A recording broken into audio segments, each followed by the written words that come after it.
নমস্কার বন্ধুরা, ঝর্ণা দিদির কিচেনে সবাইকে স্বাগত। বন্ধুরা, আজকের আমি কচু আলু চিংড়ি দিয়ে ঝোল বানাবো, দেখতে থাকো বন্ধুরা। কচু আর আলু সিদ্ধ করে রেখেছি কেটে, তো সিদ্ধ হয়ে গেছে।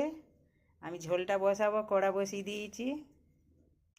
কড়া গরম হয়ে গেছে, তেল দিয়ে দিচ্ছি।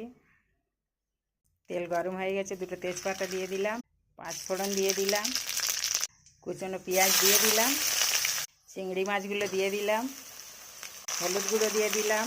চিংড়ি মাছগুলো ভালো করে ভেজে নেব। অল্প আদা রসুন বাটা দিয়ে দিলাম, লঙ্কার গুঁড়ো দিয়ে দিলাম, ধনিয়ার গুঁড়ো দিয়ে দিলাম। চিংড়ি মাছগুলো ভাজা হয়ে গেছে, কচু আলু সিদ্ধ করা আছে, এগুলো দিয়ে দিলাম। পরিমাণ মতো লবণ দিয়ে দিলাম। ঝোল বানাবো, জল দিয়ে দিলাম।